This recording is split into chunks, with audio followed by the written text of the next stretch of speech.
Hello adventurers, this is the second part of our video describing what things to do in Joburg. So we're going to start with some history. You should visit Satyagraha House, which is essentially where Mahatma Gandhi stayed, and you can see they've kind of converted it into a little bit of a museum, but there is still like the way that he used to live during his South African struggles and how he played a role in during apartheid and all of the very interesting bits of history that we often don't see. I think personally I've heard a lot about him in India, but I had very little idea what a role he played in South Africa. Yeah. Next on the list is Constitution Hill. This is one of my colleagues' favorite spots, and I never realized it until I got there. Yes. Because once you enter, the history of South Africa really stands out to you. There are different parts of the Constitution Hill. There is the prison, and essentially what you do is you do the tour of the prison itself.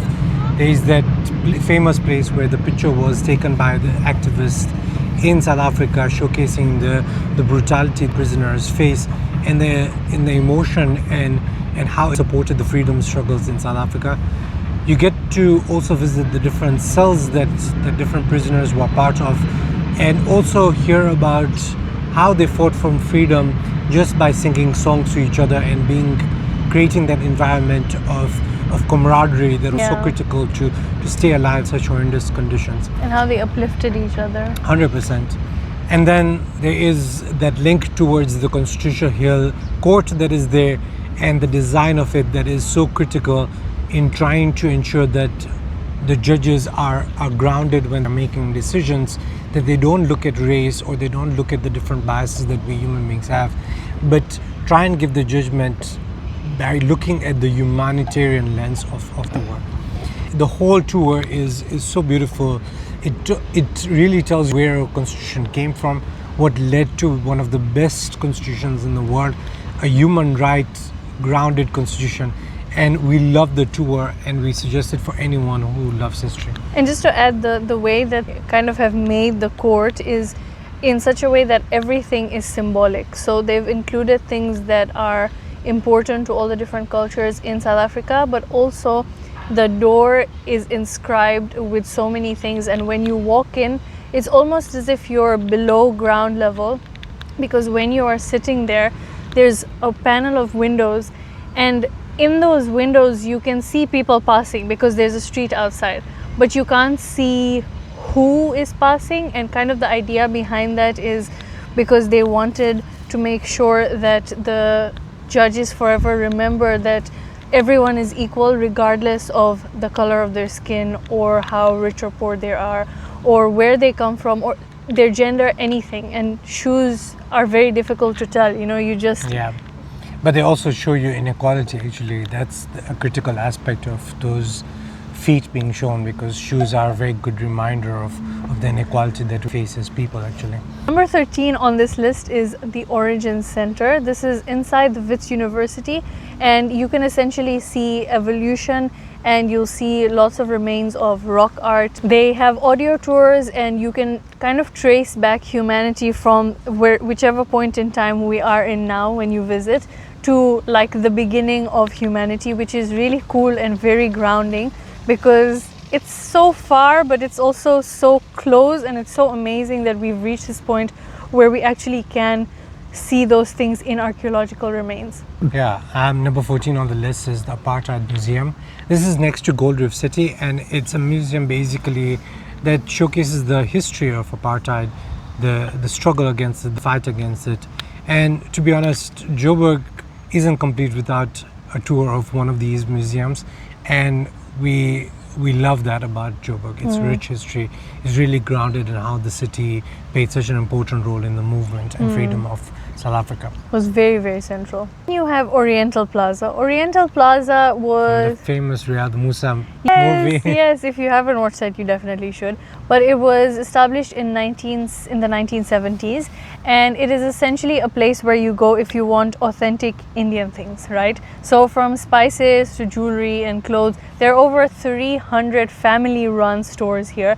And it's such a vibrant place. I feel like it really is symbolic of the resilience because it was established during apartheid, and it has become this really big thing of a place of happiness and a place where families meet and mingle. And I even read this one book that was based in Joburg, and where they included this as the place where you see aunties and uncles and everyone. Was that the samosa book? Yeah. And so it's definitely a very nice place to visit. This is also an artistic space. It's called the maboneng precinct, and which essentially means in English the place of lights. And essentially it's a place where there are lots of different theaters, and there's also spaces where there are different stalls for artists, where they sell the paintings, where they sell their artistic work. And it's essentially transformed from a place that was neglected previously to now being this really great community spot where people can come in and be able to showcase their work and showcase their art.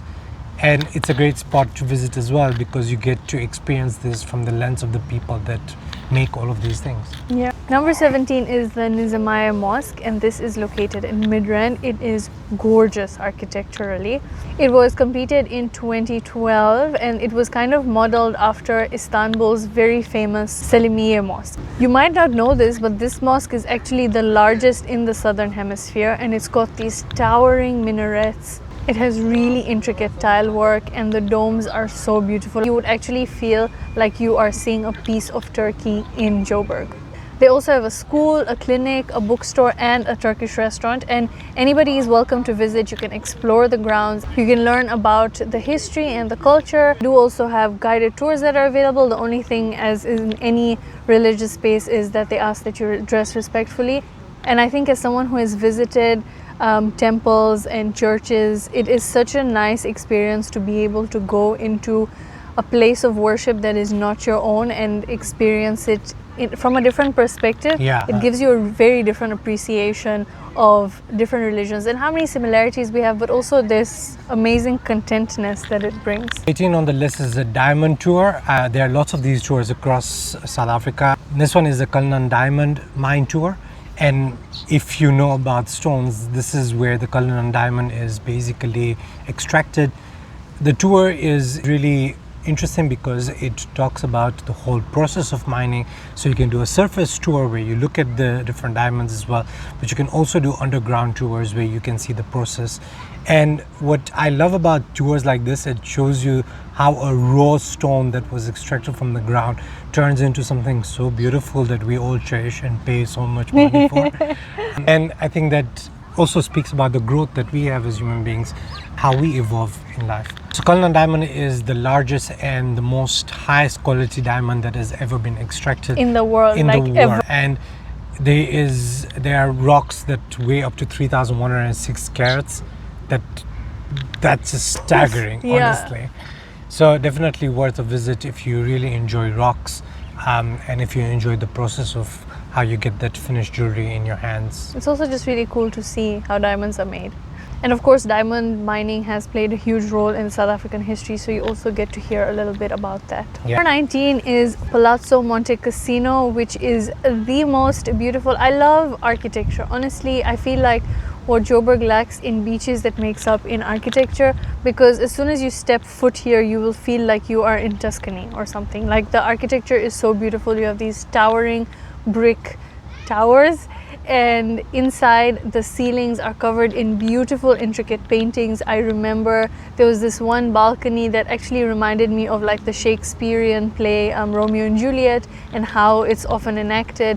There is an arcade there, there's bowling, laser tag, so many restaurants. And I remember we didn't have a lot of time when we went, so we didn't actually get to enjoy the arcade and everything, but we still had so much fun literally just walking around, taking pictures and admiring just all of the nice, beautiful architecture, both inside and outside. Yeah, you can see that there's a lot of thought being put into the design process. 20 on the list is maropeng, the cradle of humankind, and essentially it's one of the spots where the early remains of humanity and human beings was found. It's not one of the only spots. There are different spots in East Africa as well, but it just tells you actually humanity started in Africa if Yes. you go way back when Yeah. there were no continents actually. And basically the museum plays a really good homage to the fact that there was this evolution, of course, that started, and where human beings started from and how they evolved to where they are today. Why we can't keep wisdom teeth anymore, and these other things that are such intricate parts of our history, and how we evolved over different ages and generations to where we are in the industrial age right now. Not just like they're talking about it out of nowhere, they actually have skeletons and skulls that they show you and how they evolved. They used to be huge. Human skulls used to be gigantic, Yeah. and then they became smaller and smaller to the size that, you know, is known today, the first like human footprint and things like that. There's actually like real archaeological remains that they have preserved and presented for you. And then do you remember we ended the tour of the museum with that water slide thing into the sciencey area, Yes, which was, yeah. it was so much fun. There's a tour in the evening as well Yes. that you can do. We weren't able to do because there was flooding of the caves. Yeah, So you the can Sterkfontein caves are like a whole separate thing. Separate but section it was, itself. yeah, they had flooded when we went to see them. But that is, we wanted to do the stargazing thing. Remember the Yes. night sky option? It looks so beautiful. Also, definitely recommend that. There's the famous Tumulus building that is essentially shaped like a burial mound that is there. It's like this, and that's really pretty and gorgeous. They say that that also has the best view of Joburg, but I'm not sure I agree. Yeah, we went up there, and I think Soweto had a better view actually. Yes, I feel like there are a lot of higher rise buildings that would give a better view. Better view. Yeah. But it's still cool, like It's very beautiful. other than the view. Other than the view. All right, that was the next 10 things that you can do in Joburg. If you missed part 1, check it out. And if you're very eager for part 3, then we will link our blog in the description and you can check it out. It has all the links, all of the information that you need, and even more. And if you would like us to plan your itinerary for you, if you are visiting South Africa and you would like a personalized, very unique trip, we are your We are people. here. So get in touch with us. We have our contact details on all of our social media platforms and our website, and we will see you in the next one to tell you even more things you can do in Johannesburg. See you.